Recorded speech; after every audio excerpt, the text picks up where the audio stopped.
Next question number 4 of exercise 6.2 and question number 4 we have to fill in the blanks. बहुत easy और बहुत simple question है।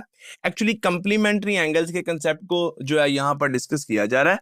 Complementary angles ऐसे angles होते हैं कि जिन दो एंगल्स का जो सम है वो 90 डिग्री के इक्वल आ जाए, तो वो दोनों हमारे पास क्या होते हैं जी, कंप्लीमेंट्री एंगल्स होते हैं।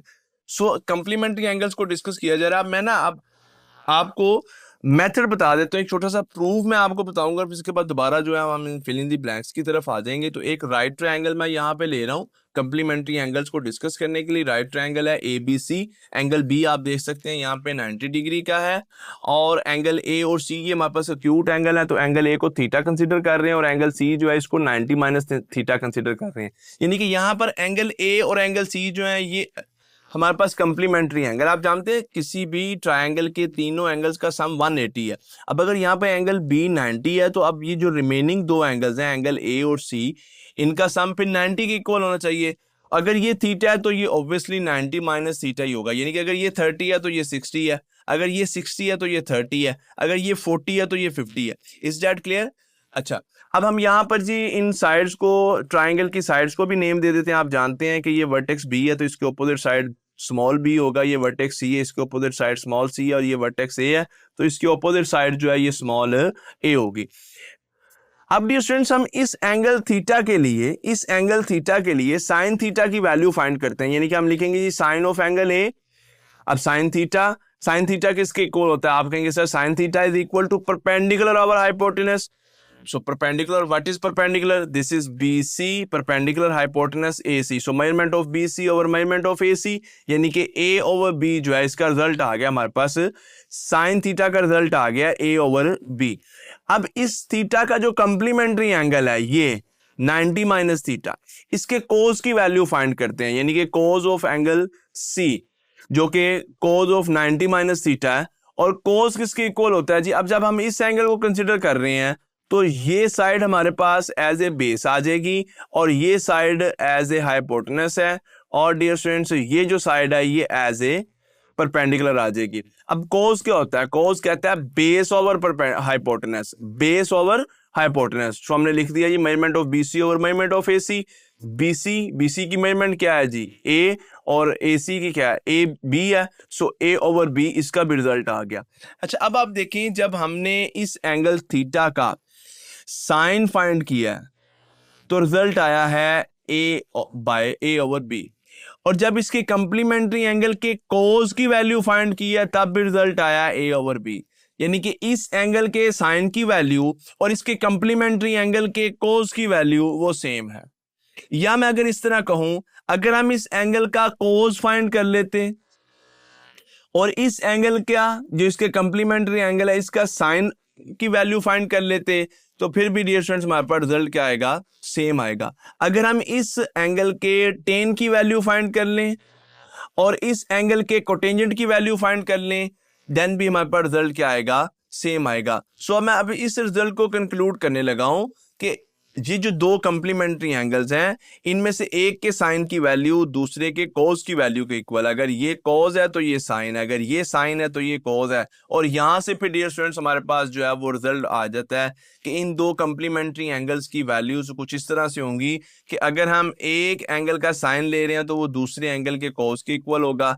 वही मैं जैसे बात बताइए, आप देखें यहां पर अगर हम थीटा का टेन लेंगे तो वो इसके कंप्लीमेंट्री एंगल के कोटेंजेंट के इक्वल आ जाएगा।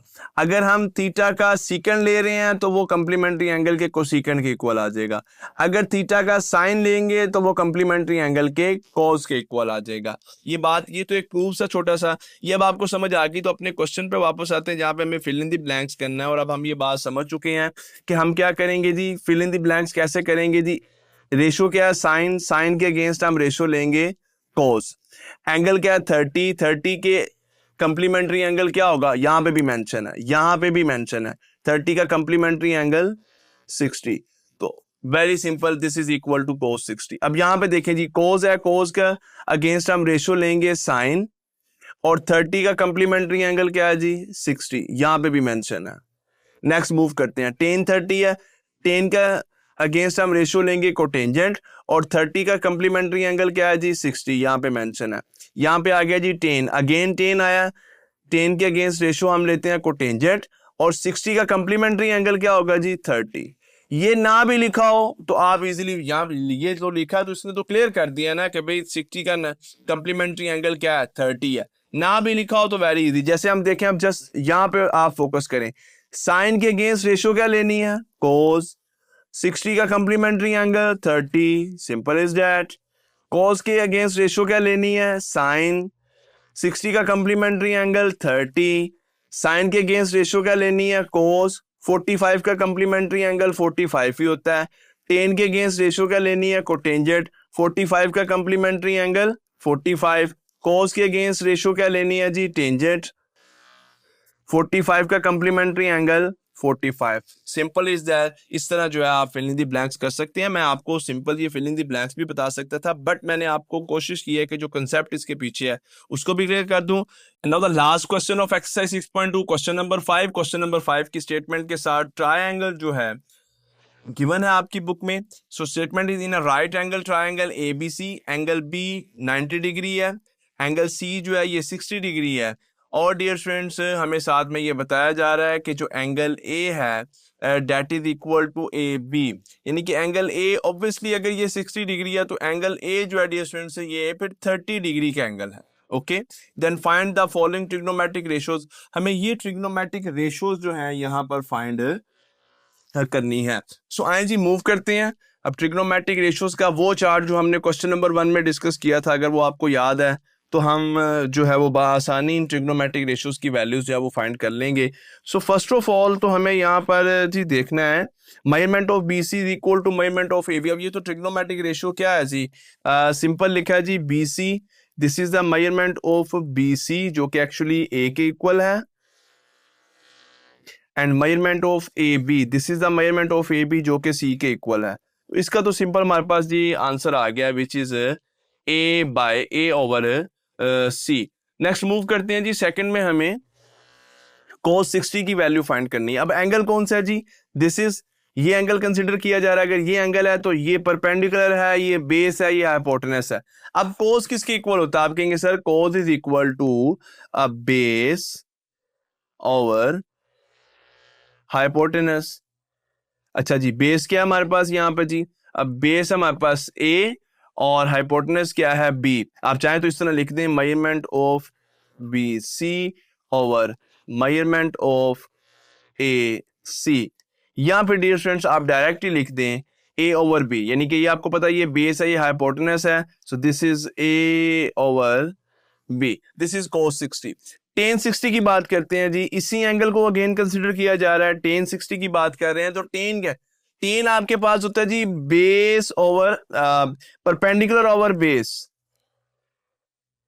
Perpendicular over base. सो 60 के एंगल के लिए परपेंडिकुलर क्या है ये, और बेस क्या है ये, सो C over A, very simple. Next cosecant pi by 3। अब पाई बाय 3 क्या है, पाई बाय 3 एक्चुअली पाई 180 है, तो पाई 180 बाय 3 एक्चुअली 60। इसी एंगल को डिस्कस किया जा रहा है कोसेकेंट 60। अब कोसेकेंट क्या होता है जी, कोसेकेंट एक्चुअली साइन का रेसिप्रोकल है। साइन है जी परपेंडिकुलर ओवर हाइपोटेनस, सो कोसेकेंट हमारे पास होगा hypotenuse over perpendicular, hypotenuse over. अब अगर ये आपको याद है तो हाइपोटेनस क्या है जी, यहां पर इस एंगल के लिए हाइपोटेनस तो B ही है, और इस एंगल के लिए परपेंडिकुलर क्या है C। So very simple, B over C ये हमारे पास कोसेकेंट पाई बाय 3 की वैल्यू है। कोटेंजेंट 60, अगेन इसी एंगल को डिस्कस किया जा रहा है। कोटेंजेंट क्या होता है जी, कोटेंजेंट के लिए आपको टेंजेंट जो है वो याद होना चाहिए। टेंजेंट क्या होता है जी, टेंजेंट हमारे पास होता है परपेंडिकुलर ओवर बेस, तो कोटेंजेंट उसका रेसिप्रोकल है, यानी कि base over perpendicular. So what is base here, A और परपेंडिकुलर क्या है C, so the cotangent 60 is A over C। आए जी नेक्स्ट हमें अब साइन 30 की, 30 एंगल किधर है, अगर ये 60 है तो ये इसका कंप्लीमेंट्री एंगल है विच इज 30। अब इस एंगल के अकॉर्डिंग हम चलेंगे, साइन 30 की वैल्यू फाइंड करनी है। साइन होता क्या जी, साइन हमारे पास है जी परपेंडिकुलर ओवर हाइपोटेनस। अब इस एंगल 30 के अकॉर्डिंग परपेंडिकुलर क्या है, ये जो अपोजिट है ये परपेंडिकुलर है और हाइपोटेनस तो यही रहेगा। सो परपेंडिकुलर इज ए और हाइपोटेनस क्या है जी, यहां पर बी है। नेक्स्ट हमें टेन पाई बाय 6, और पाई बाय 6 हम यहाँ पे जी, पाई बाय 6 क्या होता है, पाई वही बात है 180 को 6 पे डिवाइड करेंगे तो 30 आ जाएगा। एक्चुअली हमें यहाँ पर टेन 30 की वैल्यू बतानी है इस एंगल के अकॉर्डिंग टेन 30। सो टेन होता है क्या जी, टेन हमारे पास है परपेंडिकुलर ओवर बेस। मैं लिख देता हूं यहाँ पे जी, इस एंगल के अकॉर्डिंग ये परपेंडिकुलर है, measurement of B C over ये बेस है, measurement of A B. So ये मेजरमेंट ऑफ बी सी जी स्मॉल ए है और मेजरमेंट ऑफ जो ए बी है ये स्मॉल सी है। So ten pi by 6 is equal to A over C. अब cos 30, इसी एंगल के cos की वैल्यू बतानी है जी। cos हमारे पास होता है base over hypotenuse, base over hypotenuse. तो मुझे बताइएगा यहां पर बेस क्या है, बेस हमारे पास ये है, इस एंगल के अकॉर्डिंग बेस ये है, measurement of A B over hypotenuse है A C, measurement of A C. So A B की मेजरमेंट है सी और ए सी की मेजरमेंट है B. So C over B is the result for the cos 30। अब cos 30 के बाद dear students हमें वैल्यू फाइंड करनी है। cos 30 के बाद वैल्यू हमें फाइंड करनी है secant 30 की। सो secant जो है ये हमारे पास cos का रेसिप्रोकल होता है। दिस इज एंगल 30, ये एंगल 30 का एंगल है।